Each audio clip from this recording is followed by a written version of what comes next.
Good evening, one and all, I think. I've just had to restart everything here, so I'm relying on you, please, all of you watching who've tuned in, to let me know if everything is coming through live and clear. But assuming that it is, welcome to episode 245 of Love at First Scent with me, Persolaise. Like I said, hopefully coming to you live from YouTube. And the very, very first comment goes, well done to Ilias from Greece. A very, very loyal viewer who I think has been waiting patiently to be able to get the first comment. Lots and lots of comments coming through. Maudlin is saying hello. Tina is saying hello. Daniel is saying good morning from downtown Los Angeles. Ilias has got his red wine, truffle pralines, and ready for both videos. And Rich Mitch is saying hello. Arthur Van Dam is saying hello from Brussels. But actually, I've realized nobody has yet said that things are coming through. So I'm going to hello from Saigon. I'm getting lots and lots of hellos. Okay, I'm guessing it's fine. I'm guessing it's fine. With this number of hellos, I guess it would have to be fine. Fingers crossed. Okay, so I hope you're all well. The plan for those of you who do tune in live, the plan for today is that we're going to do a very brief video on this little release here, a new one from Diptyque, and then we will come back with a new release from a brand that I think we can say is probably bigger than Diptyque. I did a not so very cryptic teaser about that this morning, and those of you who guessed, those of you who tried to guess what the next video is going to be about, got your guesses right. So well done. Anyway, for this video, without further ado, we're going to be focusing on this. This is just a 0.3 ml sample that I got, managed to get in a shop, of the brand new Diptyque Eau de Parfum of Eau Rose.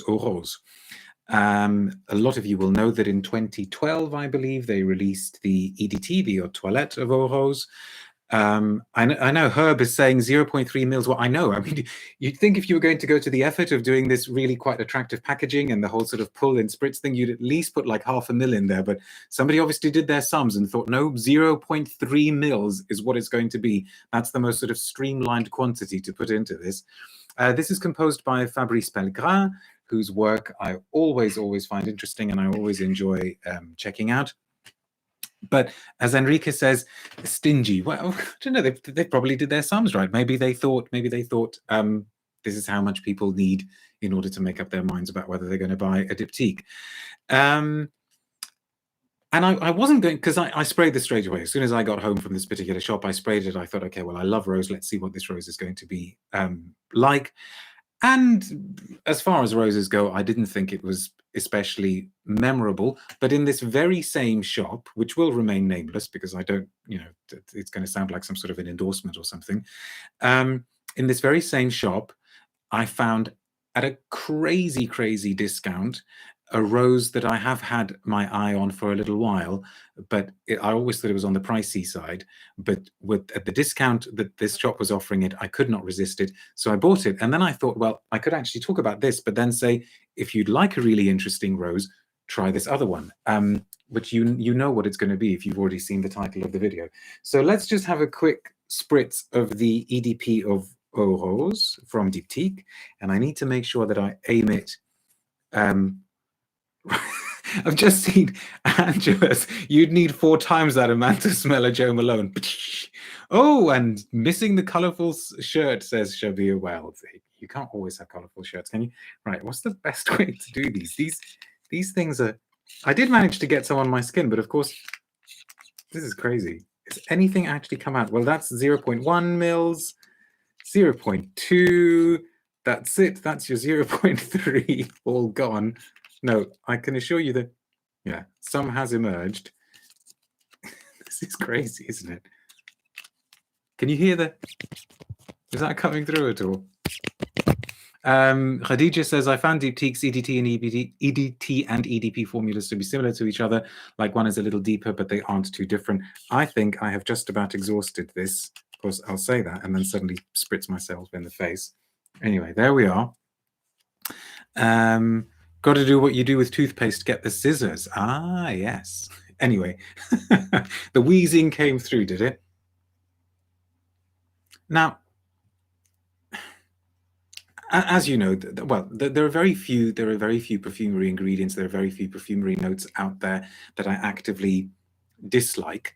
But if I had to sort of put some in a kind of pyramid of the ones that I love more than others, you know, sort of in hierarchy, rose would be up there, jasmine would be up there, as you know, incense would be up there, oud would be up there, leather. So in a way, rose is an easy sell for me, but I also do acknowledge and I understand that it's very, very difficult to do something different with rose, especially if you're going to make a perfume that you're going to call Eau Rose, where you're basically saying, look, I'm giving you rose and rose and rose, and you're not just putting rose as part of a more complex or more faceted, I should say, composition. So that's quite a challenge. It's quite a challenge for a perfumer to think, okay, I've got to give them something that is a streamlined, clear, legible rose, and yet somehow justify its existence on the market. There are some perfumes out there that do it.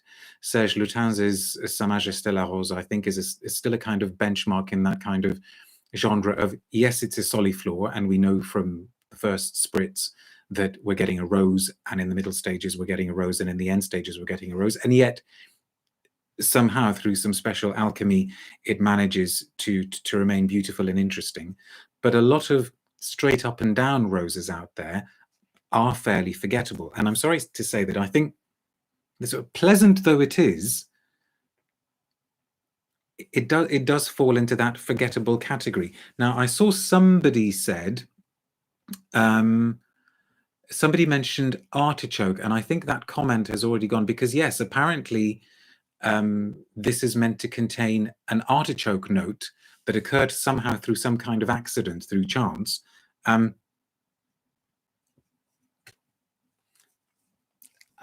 You know, I kind of missed it. What I do get is the lychee, and personally, I'm not a huge fan of a rose lychee combo, but I wonder if that lychee, which I think to us still has associations with pinky qualities, maybe slightly juvenile qualities, maybe slightly unsophisticated qualities. I wonder if that means that they are aiming this for perhaps a younger market. I don't know, not that there's anything wrong with that. Lots of comments coming through about this one. I can't keep up with the comments. Sa Majesté la Rose is complex, says Gavin, and I need to scroll up because I'm going to lose your comment, Gavin. Where's it gone? Lots of honey and chamomile. Tom Ford has 3 rose releases coming, I think, says Khadija. And yes, you're absolutely right. I think it's going to be an interesting year for rose. He's got, I don't know whether he's got a sort of rose sheep. I'm assuming I'll get a chance to try that rose trio. Somebody's saying, what do you think about Diptyque Kyoto? That was a kind of limited edition as well that I smelt and thought, okay, maybe I didn't give it enough time. So this is a kind of shoulder shrug of a perfume. To let you know what the brand themselves have said, this is a press release. This EDP comes with a trio, limited edition trio of candles. Now, I wish what they had re-released was the Damascena and Centifolia candles that they did maybe 3 years ago or so, 4 years ago. They were probably amongst my favorite rose candles ever. They were something else. But according to the brand, to celebrate Rose, Eau Rose Eau de Toilette, which decorates silhouettes with flowers and makes itself at home on the skin and on fragrance gestures, Diptyque is now providing it with a companion, an ally in the art of perfumery. There's a new arrival in the Eau Rose family, an eau de parfum rounding off the range with consummate elegance and flair. Surprising and more intense than its sibling. Yeah, surprising is the last thing this is. Surprising is what we need. It fits naturally into the lineage of the eau de toilette like an elder sister or a loving cousin. The new eau de parfum was imagined by Fabrice Pellegrin in collaboration with Diptyque. He's done a lot of good work for Diptyque, by the way. Although the 2 roses from the original composition are certainly present here, they are crafted into extracts and absolutes to produce a more intense bouquet. This is how Eau Rose Eau de Parfum asserts its personality, uncovering unexpected aspects of this flower. Thus, to our surprise, we discover accents of artichoke, a fruity touch of lychee, and the gentleness of chamomile. Okay, I'll give them that one. All handled here with a subtlety that's entirely floral in tone. And so then the candles are a lychee candle, a chamomile candle, and an artichoke candle. And then there's also a collaboration with a US-based florist. So I guess they're attacking us on all fronts: the perfume, the candles, the floral arrangements. And yeah, and then they've created something quite pleasant. I'm conscious of lots and lots of comments coming through. Did you run the press release through Google Translate, says Gavin? Guess what? I didn't, but maybe somebody else did. Tim Walecock says, L'Ombre dans l'eau is the one I have, so I suppose that's as good as they get. Glad to catch this live, says Davlone T. The only Diptyque I've liked enough to buy was Bonjour Bohème, wearing a rose of sorts as well, The Night by Mal. Oh, gosh, yes. A Diptyque that I was very impressed with, and I was Kimonanthe. Do you remember that one? Which I think first came out and then went away and then came out as a limited edition. Does artichoke smell like cauliflower, says Gavin? Because rose absolutes and oils can have a cauliflower aspect. See Portrait of a Lady. See, I wouldn't have thought that, but now that you mention it, maybe there's something somewhere like a sort of intersection between something that smells leafy and rooty and faintly kind of earthy, gassy, but I'm not getting that there. So anyway, before we go on for too long, because we need to do the second video, the rose that I picked up in this shop, because it was insanely reduced, is this. I think this is from 2019, from Perris or Perris Monte Carlo. This is Rose De Mai, which was made by none other than Jean-Claude Ellena.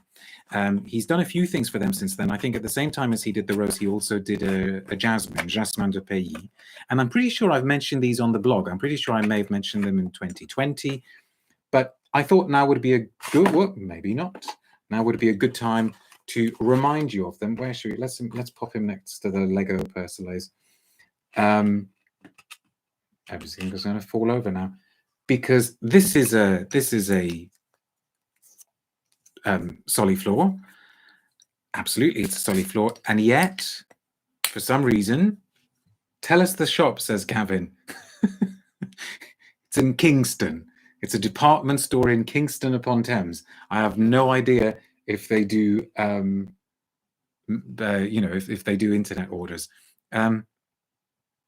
Oh, Gavin, do you reckon Phoenix usually do a good sale?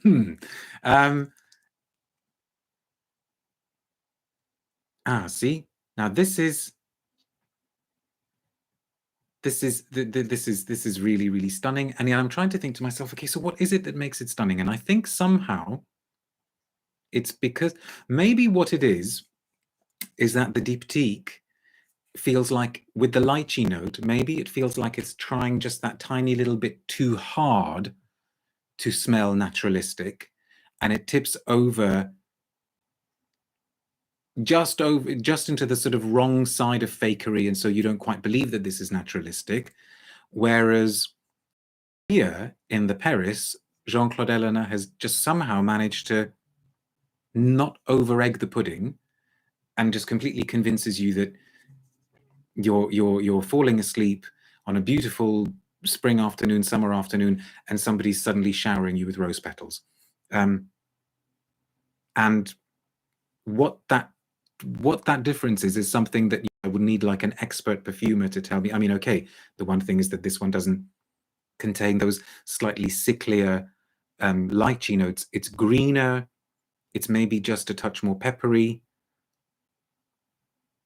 But he somehow managed that really, really complex illusion of giving you something, that really, really tricky illusion of giving you something that manages to appear both complex and utterly, utterly, utterly simple at the same time. And it's beautiful. It's beautiful. And the jasmine is beautiful as well.